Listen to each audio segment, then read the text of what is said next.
Alors, le quartier des Bourroches, dans les années 60, c'était la campagne ici.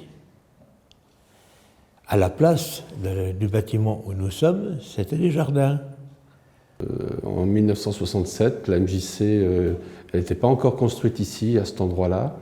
Elle était dans un bâtiment préfabriqué vers le quartier des Violettes. Bon, le boulevard qui passe devant venait d'être ouvert et le quartier était en pleine évolution. Tout autour, ça se construisait.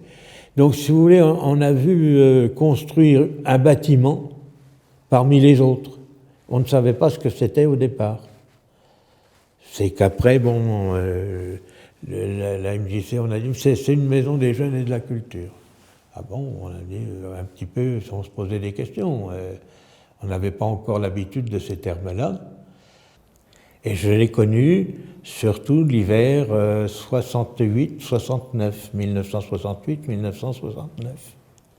Alors à l'époque, c'était un tout petit bâtiment. Il y avait un directeur, animateur, qui s'appelait Bernard Laurencet, qui a pratiquement été directeur de la MJC pendant tout le temps, pendant 40 ans. Eh bien, ça devait être en 1967. Je faisais mon service militaire à la Martinique à l'époque. Et un beau jour, j'ai reçu un télégramme pour me demander si j'étais intéressé par le poste de directeur de la MJC, puisque la MJC allait s'ouvrir. Non, c'était en 68, pas en 67. En 1968, tout était bloqué par les grèves, les manifestations, les administrations étaient fermées et tout ça. Donc il n'existait plus rien. Et puis, la ville de Dijon qui venait de construire cette superbe maison, bien que toute petite, mais à l'époque elle paraissait pas toute petite, elle paraissait bien belle et tout. Et bien comme la Fédération française des maisons des jeunes et de la culture avait été fermée aussi, parce que les hommes politiques de l'époque prétendaient que c'était un repère de dangereux activistes et tout, donc ils avaient fermé la pompe à finances et il n'y avait plus de formation de directeur. Ça veut dire que c'est moi qui ai ouvert ces locaux-là quand ils étaient tout neufs, qu'ils ont été mis à disposition de l'association par la mairie de Dijon. Et puis après, un certain nombre de travaux, un certain nombre de tractations, un certain nombre de progrès sociaux aussi, eh bien on est arrivé à avoir de cette maison-là le petit cube du départ qui devait mesurer, si mes souvenirs sont bons, 575 mètres carrés de surface totale à 3500 mètres carrés. Il y a eu des bâtiments, des ailes qui ont été construites. Et puis en dernier ressort, dans les années 70-80, on a construit la salle de Eugène Fiot, la grande salle où on fait du sport et de la danse et des spectacles. Je suis un ancien de la MJC des Bourroches. J'y étais dans les années 1972 jusqu'à, on va dire, 77, par là, 78. J'ai connu la MJC parce que je vivais à 100 mètres d'ici.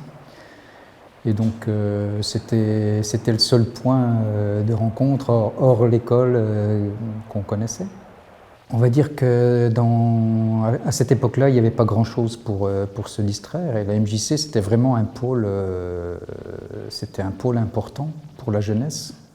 Les premières années du mouvement MJC, les années 60, 70, on occupait les jeunes. On avait un directeur animateur qui était très présent et ça évitait, les jeunes venaient à la MJC parce qu'il n'y avait pas d'autres activités. Bon, c'est vrai qu'il y avait certains voisins qui ont un petit peu grogné, quoi. C'était surtout à cause du terrain de sport. C'est vrai que le pauvre monsieur qui habitait là était un petit peu fâché contre la MJC, quoi. Eh bien, j'ai connu la MJC en 1990 parce que je travaillais à la mairie et il y avait le directeur de la MJC des Bourroches, M. Laurencet, qui désirait une secrétaire parce qu'il n'en avait pas. Donc la mairie a mis à disposition une secrétaire et c'était moi. Donc je suis arrivée en 1990 pour prendre le poste de secrétaire à la MJC. C'est comme ça que j'ai connu la MJC. Je suis rentrée comme chargée de communication dans un premier temps pour promouvoir les activités, les articles de presse, etc. Et ensuite, l'animation est venue se greffer à ça. J'ai passé mes diplômes, et BAFA, BTEP, des choses pour encadrer. Et voilà, après j'avais plusieurs casquettes. Il y avait l'animation des ados, tout ce qui était organisation des expositions, et puis l'organisation aussi des locations de salles ou des activités qui s'y faisaient. Voilà. On avait des activités de toutes sortes. On a développé jusqu'à plus de 100 activités qui allaient de la philatélie au cinéma amateur, en passant par le radio-amateurisme, le karaté, la peinture sur soie, sur porcelaine, la couture, etc. Et ce qui faisait l'énorme intérêt de l'opération, c'est que tout le monde était content d'être là. Il n'y avait pas les grosses têtes, il n'y avait pas les gros bras, il n'y avait pas les gros muscles, il n'y avait pas les intellectuels d'un côté, les sportifs ou les artistes de l'autre. Il n'y avait que tout un gros tas de chouettes copains qui étaient tous heureux de se retrouver là et qui discutaient tous de leur hobby, de ce qui faisait leur joie de vivre et qui les passionnait. Ah ben c'était une ambiance copain, hein. C'était une ambiance copain. Bien sûr, l'âge étant en rapport, nous étions tous des jeunes pratiquement au départ. Il y avait quelques anciens qui nous aidaient, par exemple à l'atelier menuiserie, il y avait quelques anciens qui nous guidaient pour ne pas qu'on ait de problème quand on travaillait, pour nous montrer comment il fallait faire. Ils nous aidaient, ils nous conseillaient surtout, parce qu'ils aimaient bien qu'on le fasse par nous-mêmes. Je faisais de la photo, donc c'était apprendre à faire des photos et puis faire le tirage carrément des photos sur papier. Et puis l'autre activité, c'était l'aéromodélisme. On fabriquait des avions, des voitures télécommandées ou radiocommandées. En 1976, j'étais musicien et je suis venu faire de la musique et répéter à la MJC dans une petite salle attenante à la grande salle de concert, et de temps en temps on faisait des concerts. On composait nos propres morceaux, on faisait notre propre musique qui était un petit peu ce qu'on appelait à l'époque jazz rock un peu. Voilà. Moi je jouais de la batterie. Je suis de retour à la MJC là, depuis le mois de janvier, où je co-anime l'animation drone en salle pour l'instant. Donc on a des jeunes de 6 à 66 ans. Je suis venu ici parce qu'il y avait à l'époque un atelier menuiserie.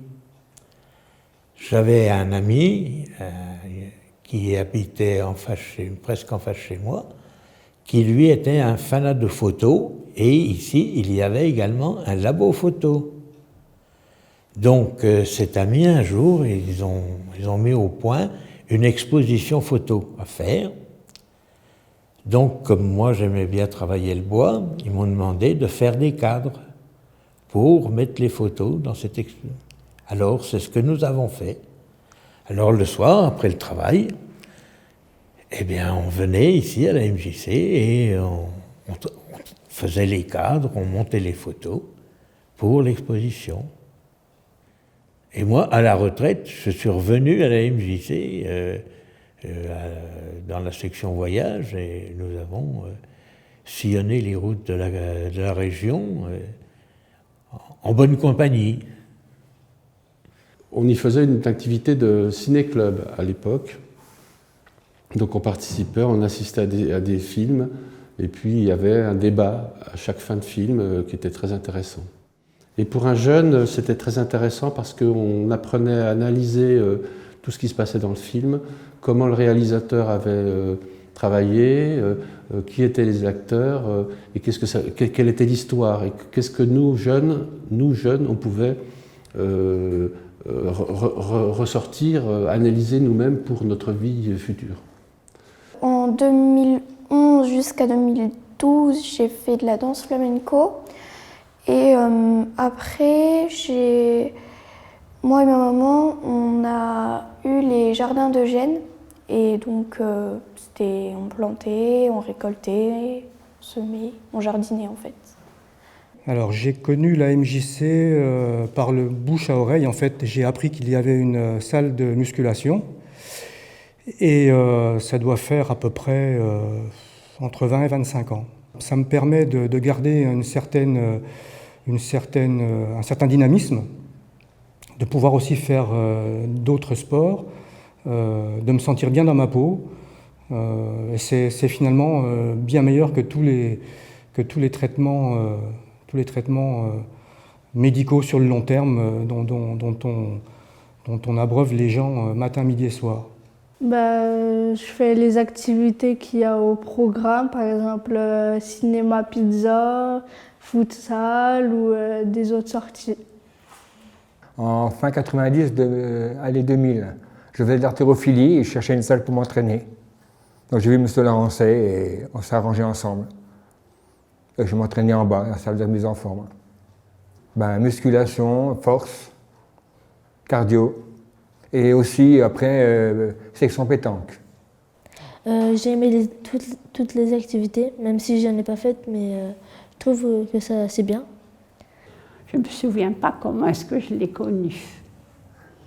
Par bouche à oreille, sûrement, hein, par le bouche à oreille. Et en quelle année? Vers 88 à peu près. J'ai fait tous les voyages de M. Barbier qui existaient à ce moment-là. C'était des voyages qu'on appelait des voyages techniques. Donc c'était des voyages d'une journée où on allait visiter des usines ou des choses intéressantes dans la région. On a fait même des voyages un petit peu plus loin. Et j'ai fait des grands voyages aussi. Avec la MJC, je suis allée en Russie, je suis allée en Hollande, je suis allée en Italie.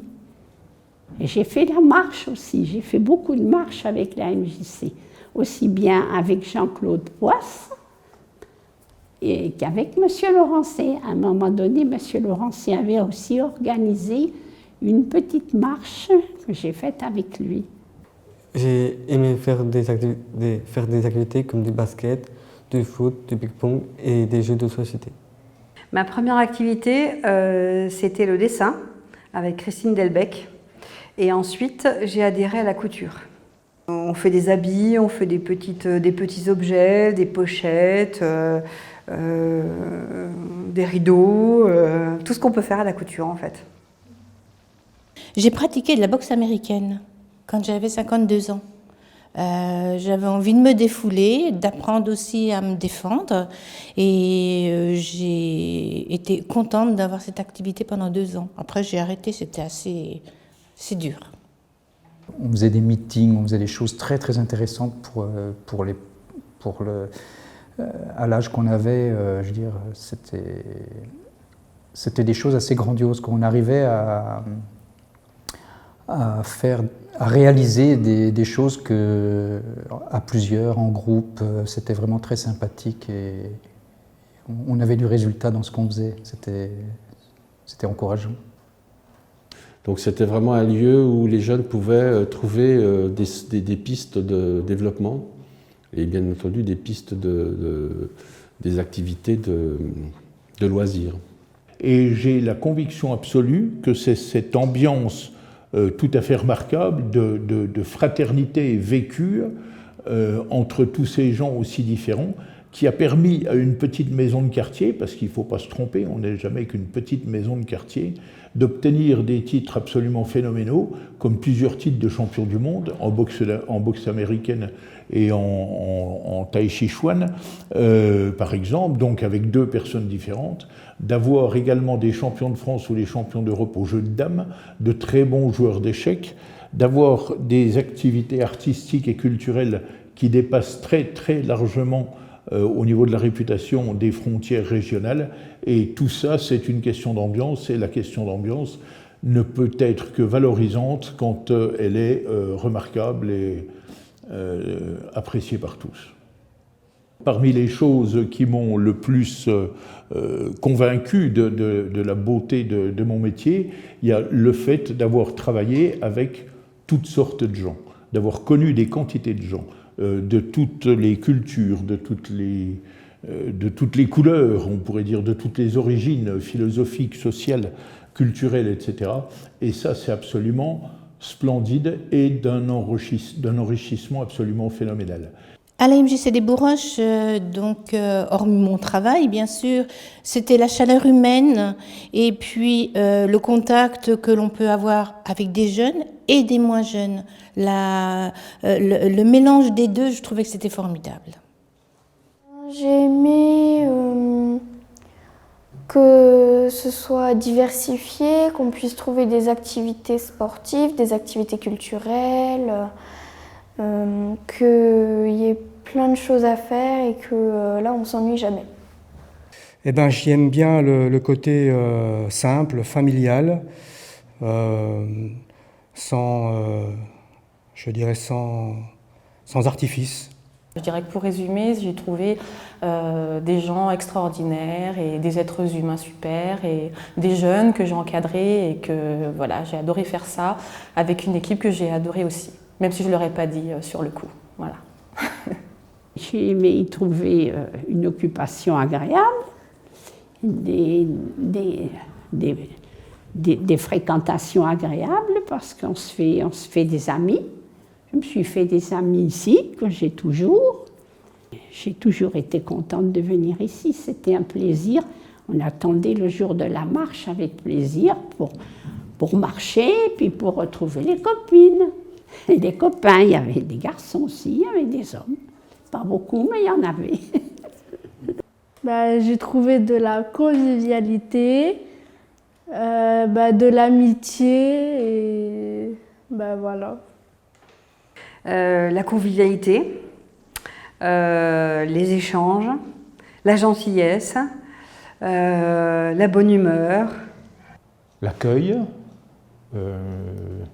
les activités qu'on y pratique, parce que j'y pratique également d'autres activités, telles que la musculation dans une petite salle au sous-sol. Donc tout est tranquille, tout est bien. Des amis. De comment entraîner, parce que j'étais assez heureux de m'entraîner et c'était pas trop cher. Et je me suis fait plein d'amis, quoi. C'était bien. On cherche des activités qui correspondent à nos envies, à nos besoins, mais également à nos moyens. Parce que la MJC, c'est quand même un organisme qui financièrement fonctionne pas comme les organismes de la ville. C'est un moment de loisir, donc ça ne peut être que positif, mais il y a des gens qui viennent pour pratiquer un sport, pratiquer une activité manuelle. Il y a d'autres personnes qui viennent uniquement pour avoir un contact humain. Et ça, je trouve que, surtout à l'heure actuelle dans notre société, on en a de plus en plus besoin. Je crois que c'est quelque chose dont on a besoin aujourd'hui. Où on sort un petit peu de ce côté comme ça, anonyme. Finalement, on parlait des réseaux sociaux tout à l'heure, je crois que c'est le contre-pied aux réseaux sociaux. Pour moi, c'est le meilleur du réseau social, c'est celui-là, le réseau social, local, familial. Alors là, je vais avoir énormément de mal à faire un tri parce que des anecdotes, il y en a eu. On venait d'avoir notre permis, donc on était tout jeune, et le directeur de la MJC de l'époque, M. Laurencet, nous a quand même prêté l'estafette de la MJC pour aller, je ne sais pas où d'ailleurs, je ne me souviens plus, mais on était 4 jeunes en folie dans l'estafette et ils n'avaient pas peur de nous la laisser. Hein. Ça, c'était ce dont je me souviens, c'est tout. Un peu. Après. Une anecdote sur la MJC, eh bien écoute, il y a une statue qui se trouve juste à l'angle de la rue. Et à cette époque-là, quand elle a été mise, la statue, il y a des gens du quartier qui ont été offusqués parce qu'il y avait une partie de l'anatomie de la statue qui semblait un peu trop évoluée pour le personnage, un peu trop gros. Donc il est venu un médecin qui est venu pour calibrer, pour savoir si c'était normal ou pas. Et ça m'a fait vraiment très rigoler. C'est Monsieur Gauvin, quelqu'un qui était passionné par la sculpture, et il a fait faire donc cette sculpture par des amateurs qui ont tous travaillé en communauté. Moi, je le connaissais sans plus. Quand il venait, c'était quelqu'un de chaleureux. Pour le 1er avril, vous savez que le 1er avril, c'est le jour où on fait des farces, eh bien, il avait fait une gargouille. Vous savez ce que c'est une gargouille, hein? C'est des sculptures en pierre qui sortent d'un bâtiment et dans lequel l'eau s'écoule pour éviter de ruisseler le long des bâtiments. Et puis, il avait fait une gargouille qui avait la figure du ministre de l'Intérieur de l'époque, c'était M. Sarkozy. Et donc, on a foutu en bas de son camion la statue, la gargouille avec M. Sarkozy, dans la nuit, et autour, on avait mis des trucs de chantier, comme si la gargouille venait de tomber effectivement de Notre-Dame ou des choses comme ça. Et le lendemain, ça a fait évidemment la première page des journaux, et les gens étaient très inquiets, ils ne voulaient plus passer au pied de Notre-Dame, ils avaient peur que l'autre gargouille leur tombe sur la tête. C'était en 1991, juste avant de démarrer l'atelier couture, nous avions fait un bus avec la MJC pour aller voir des expositions à Paris. Et nous avions partagé ce bus entre le groupe de couture et le groupe de dessin. Et au retour, il faisait très très mauvais, puisque c'était au mois d'octobre, il pleuvait et nous sommes tombés en panne d'essuie-glace. Et nous avons fait toute la route sans essuie-glace. Donc il n'y avait pas un bruit dans le bus parce que le chauffeur était très très concentré et nous avions peur qu'il y ait un accident. Voilà. Et tout le monde s'en rappelle. Alors oui, c'était une après-midi, j'étais avec une amie et puis j'avais mis des nouveaux vêtements que je m'étais achetés la veille et on avait discuté dans les vestiaires et moi j'ai voulu m'appuyer contre le mur sauf que je me suis appuyée contre la douche. Donc du coup, la douche s'est enclenchée et j'étais toute trempée. Au départ, nous avions eu comme bois des bois régionaux et ces bois n'étaient pas tout à fait secs quand nous les avons travaillés et au bout de quelque temps, ils se sont tous déformés. Et là, il n'était pas question de racheter de la matière première. Donc nous sommes débrouillés. Je suis allé voir un menuisier de mes connaissances qui travaillait les bois exotiques. Donc il m'a donné des chutes de bois exotiques et là nous avons pu effectivement faire des cadres qui sont restés intacts. Ce qui est le plus plaisant, c'est un peu quand on est un peu impertinent. On a fait des choses qui n'étaient pas tout à fait dans les clous, comme on dirait maintenant. Notre boulot, c'est d'aider les gens à s'épanouir en se divertissant, en s'instruisant. Donc, on ne peut pas se permettre de faire une manifestation avec des pancartes en disant « on veut des sous, on veut des sous, on veut des sous ». C'était un peu trop triste et un peu trop commun. Alors, on a eu l'idée de promener une vache. Vous connaissez, j'imagine, l'expression « halte aux vaches maigres ». Les vaches maigres, c'est quand on se serre la ceinture, quand il n'y a plus à manger, quand on s'embête, quand on ne sait plus quoi faire, etc.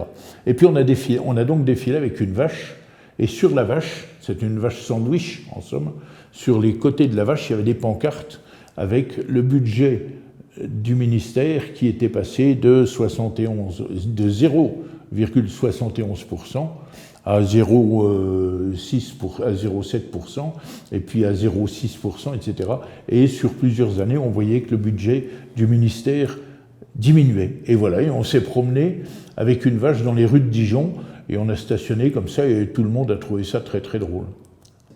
Anecdote, c'est tout le vendredi, on se réunissait dans la salle en bas, tous les musclés pour faire des soirées pizza qu'on prenait au camion. Et c'était souvent, quoi. Monsieur Larencet nous donnait le feu vert. On fermait tout, on nettoyait tout après et on partait. C'était pas mal. On se retrouvait tous ici.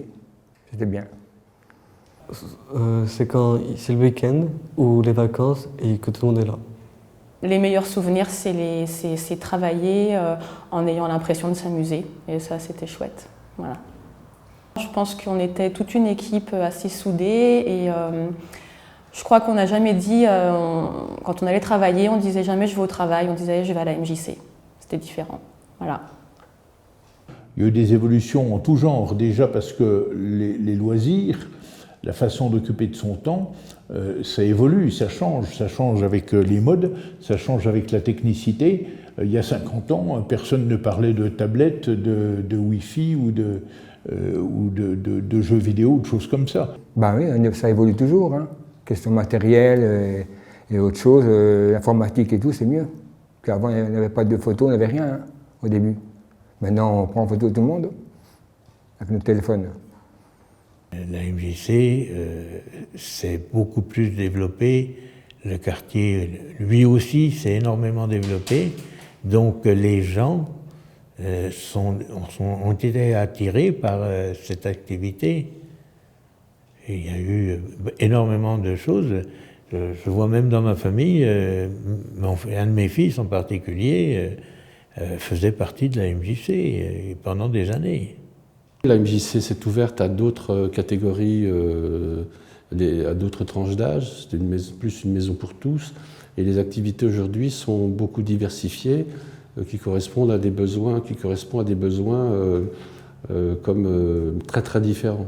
Bon, il y a de plus en plus d'adhérents, ça c'est normal et c'est bien. Il y a de plus en plus d'activités, ça c'est très très bien aussi. Je dirais qu'il y a une gestion très rigoureuse, ce qui fait le succès de cette MJC. Et puis un renouvellement au niveau des adhérents qui n'est pas sans nous déplaire avec les anciens. Voilà. J'ai repris contact à la MJC avec les conseils de quartier et j'y trouve toujours autant de chaleur humaine et toujours autant de choses qui m'ont réchauffé le cœur à ce moment-là. La seule différence que j'y ai vue, c'est un peu technique, hein, c'est une meilleure organisation, une meilleure structuration des activités et des personnes qui nous reçoivent. Je dirais que quand je suis arrivé ici, c'était un petit peu, chacun faisait un petit peu ce qu'il voulait, c'était une joyeuse anarchie. Ça peut être intéressant parfois, mais bon, il faut aussi un petit peu structurer les choses et les organiser. C'est la seule vraie différence que j'y ai observée. Je pense que les animateurs aussi sont, d'une façon générale, sont quand même sont accueillants. Ils écoutent même des fois des discours qu'on leur tient sur des sur des sujets sensibles. Enfin, pour lesquels on est sensible et ça c'est bien. J'espère que la MJC va pouvoir garder son rôle. Je pense qu'elle va toujours continuer à s'adapter aux besoins et à la demande à la fois des financeurs, des autorités locales et puis aux demandes du public. Est-ce que ma réponse a été suffisamment concise ? Bien.